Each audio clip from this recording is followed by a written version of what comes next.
Hello, coaches. Welcome back to another episode of Coach Better Spotlight. My name is Kim Capino, and I have worked with hundreds of teachers, coaches, and leaders in schools around the world to help them create thriving and sustainable instructional coaching programs. And I'm on a mission to help you coach better. Wherever you are in your coaching journey, come learn with us in one of our courses for instructional coaches or our private mentoring packages.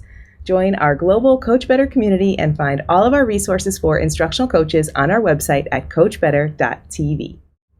If you have a question you'd like to hear us answer or a topic you'd like us to discuss, please drop us a line on our website at coachbetter.tv/ask, join our Coach Better Facebook group, or find us on social media at Eduro Learning and send me a DM. Don't forget to subscribe to the channel to catch all of our latest episodes here on YouTube. Today's episode is a special combination of a case study and a coaching call with one of my amazing clients, Paula Plaza-Ponte. These episodes are real client stories designed to give you a window into the experience and professional growth of coaches around the world. In this spotlight episode with Paula, we're focusing on pivoting and perfectionism, letting go of your identity as an educator. In the full-length episode, we also chat about Paula's career path, the concept of identity disclosure, how to manage perfectionism, how to find the stories to match your experience and your next step career goals, and the key takeaways Paula has had from her experience moving out of full-time education and into an education-adjacent role. If you're reflecting on your identity as an educator or a coach right now, this episode is for you. To listen to the full episode, subscribe to Coach Better wherever you get your podcasts. I really appreciate you're bringing in a lot of good phrases from other places, and that resume of failure really resonates with me. And especially, it's so interesting how hard that is for teachers, because we talk about for kids all the time. Failure is a first step in learning. It's so easy for us to say for others, but then for ourselves, it's so much harder to accept that maybe every job you apply for, you're not going to even get a call back. You're not even going to get a chance to interview. It's just going to go out there into the ether and it's going to be gone. And that idea that you can go through those things and learn something from them and come out on the other side with the right fit, because the ones you didn't get were not the right fit. But like getting comfortable with that, and that when you're talking about managing shame and feeling that sense of shame, and I think that is obviously that goes hand in hand with feeling like you're failing, right? And so that's not something we talk about in public. That's not usually something we hear about. We don't have a lot of models for how to handle that. It feels like if you share that with others, it's, just like you're saying, it's embarrassing, right? So like you get kind of closed in on yourself. So I appreciate that going with the flow and recognizing, in my head, a lot of times I think it's the season for this, it's the season for that. I find that a little bit cheesy in my own brain, but I do like that concept because in your sense, maybe the seasons are a little bit shorter because this is like kind of a condensed time frame. But this idea that like, okay, right now, this is my learning season. This is my season to like figure things out. This is my season to try for things and recognize that's not the right thing. And I think as teachers, we go from the classroom to the classroom.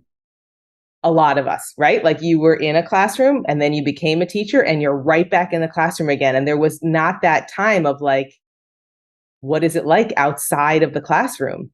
And I know you have had a part of your career that was not in classrooms, so you may have more experience with that than other people, than other educators.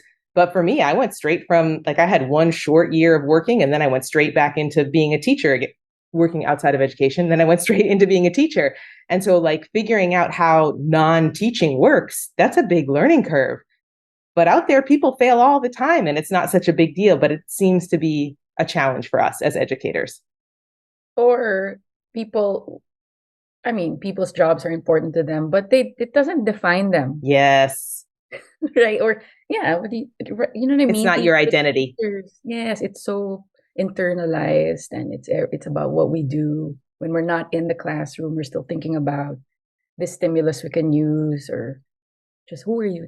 I remember too when I became a teacher, just writing in any form, employment, teacher. I was just so proud, and I really thought I would do this for the rest of my life. So when the rug was pulled from under me, it was really jarring.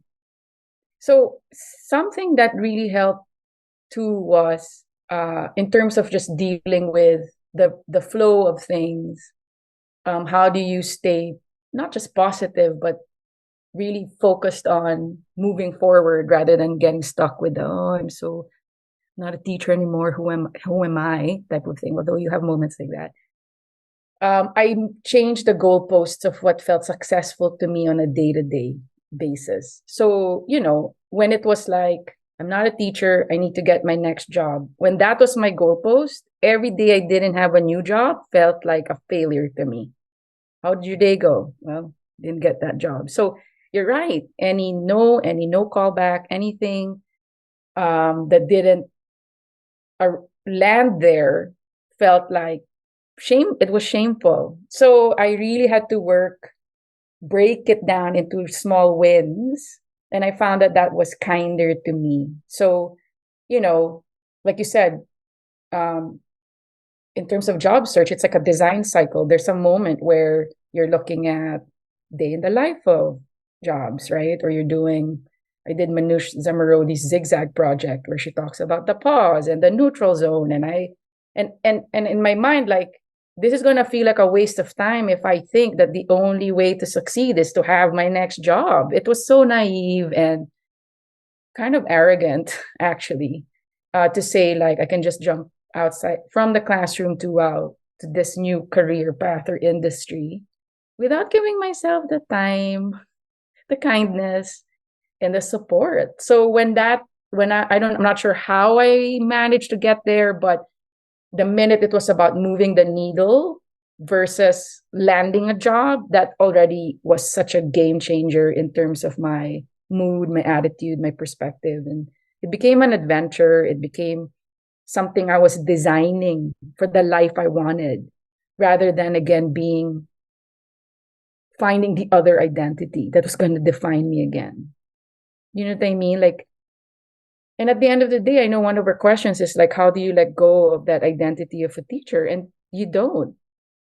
I think once a teacher, always a teacher. And you'll always be proud of having that with you. And there's so many things about being an educator that will never leave who you are. So it might not be the only thing you're doing, but you don't. Like, you grieve a version of you that was like that, but I'll always be a teacher, and I'll always be proud of being a teacher. Oh my gosh, yes. I love that. I take notes because I want to be able to quote you and like come back to this interview and reread and all these things. And that's definitely going to be one of your quotes that goes out. I think the thing that is interesting, not many things were interesting there, but the thing that kind of stood out to me is that breaking it down into small pieces and the wrestling with the reality of how long it might take.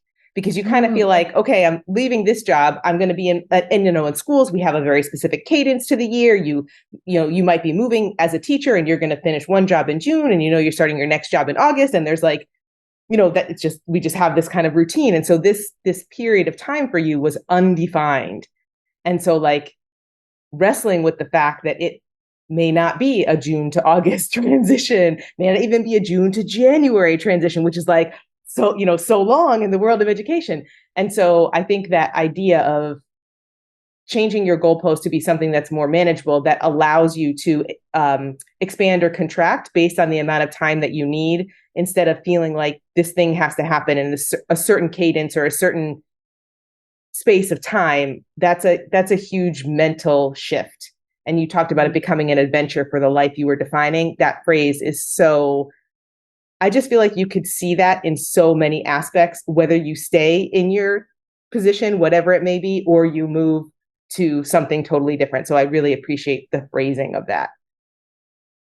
Yeah, I think too, Kim, like, a lot of this, of course, couldn't have happened without a lot of open communication with my family. So I had a lot of support from my husband, Mario, of course. And then I had other friends who've also moved from their international school life and are going through kind of the same thing. So I found that group of people. So, and we talked all the time about our own pathway. So you're not alone. You have to find that community. And then like I said, the goalpost, some days it was like just listening to one podcast episode by what it means to be a freelancer. And that already allowed it allowed for spaciousness versus like I like that idea of contraction. So for a while I was like, well, what do I do? I don't know what to do. I'm just a teacher type of thing. From that to, okay, they said I've got transferable skills.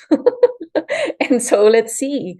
And then instead of what's out there, how's it going to define me, it became lots of things, from what am I good at, what do I enjoy, what's going to make me happy, what's going to make me spend more time with my son. When these goals that have nothing to do with a job search or this new identity you're looking for, like, yeah, when there were moments I could cook mindfully for my family, or I had an extra hour of like full presence for my son, I knew, okay, this is what it feels like in my new life, in my whatever job I find. This is now allowing this, because like I love the beats of a school year. You're absolutely right. Like the report card season, which I don't love, but like there's that, and then there's the summer, and then all of this. Sure. And I thought about that a lot. I'm gonna miss that, the predictability. But at the same time, there were so many things I couldn't do, right? You had to be in school. It's so rigid. Like the school day is so rigid. And all of those things about missing school meant, yeah, it's more work. You can't just take your kid to the doctor, etc. All of these things. Now, I said, I want a life where I can take my kid to the doctor, not feel guilt, and not have to create more work. So those things, and again, wrote them down, thought about them, talked to my family, and really told myself, these are the things that matter right now, right? It's not the certification, right? It's not the next conference I'm going to present at. No, it's shifted a lot. And I think if I did go back to the classroom with this mindset, it would have still made me a better teacher anyway, right? Because I was learning how to see a version of myself that was not necessarily better, but not so invested in the grind culture, right? Because I think before, when you're, okay, I just speak for myself. I know a lot of, whether they like single teachers or who are amazing at work-life balance, really good at taking care of themselves. For me, I think I was always, again, it's the identity thing. I'm a teacher. This is what I do. So that's all I really did before becoming a mom and a wife. So the shift from that identity to then having to create these pie slices that needed to be bigger was very challenging. And then when I lost that piece of me, which really was the biggest pie slice, it was a journey to design a life and a self that really I could be proud of.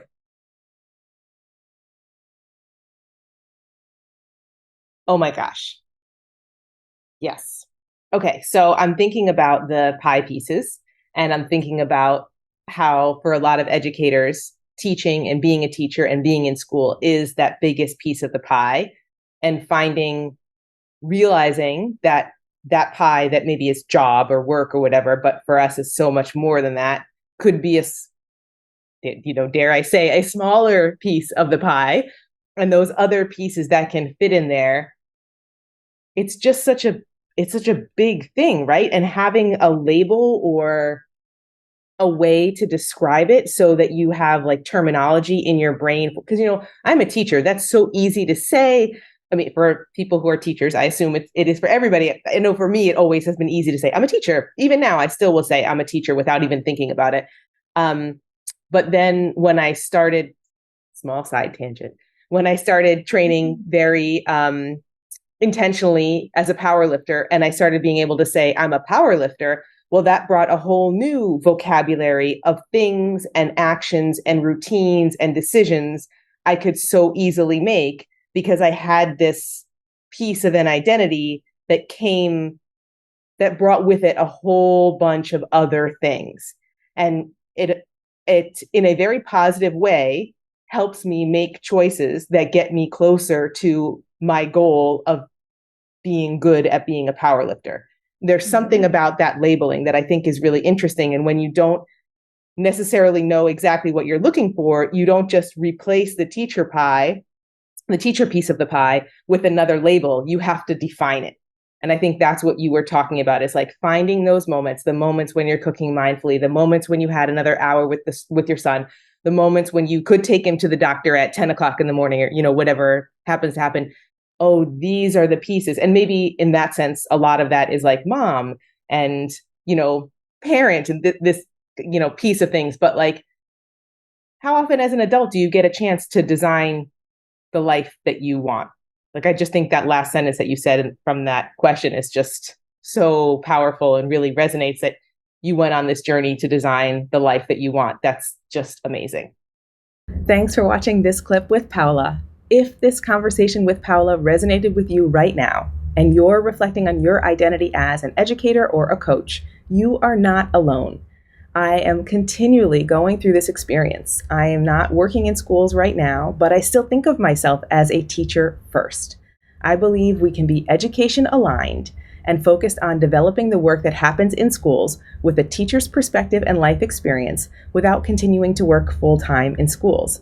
There are so many ways that educators and coaches can use their skills and experience to support the education community. Taking the pause to reflect on your current capacity, your professional and personal goals, and what makes the most sense to you right now is completely valid. With school holidays approaching, this might be the perfect time to take that pause for you. If this means finding a space to have reflective conversations, I can support you. This is exactly the work I do with my private mentoring or strategy session clients. Find all the details at edurolearning.com/mentor to start a private mentoring package. Or if you're just looking for a one-off 90-minute strategy session, you can find those details at edurolearning.com/strategy. And if you're still growing into your coaching role and you're ready to continue, we have programs to support you in every stage of your journey. From new and aspiring coaches moving from the classroom to a coaching role, to current coaches ready to be more intentional and strategic in their practice, to established coaches ready to lead. Get started by trying one of our free workshops where you'll be able to dig deeper into some of the things we talked about today and get a peek at our courses for coaches. You can find them all on our website at coachbetter.tv/workshops. Wherever you are in your coaching journey, we can support you. If you're curious right now and you have questions, please reach out. You can leave a comment on the show notes on our website at coachbetter.tv. You can join our Coach Better Facebook group, or you can find us on social media at Eduro Learning and send me a DM. I'd love to support you on your coaching journey. See you next time.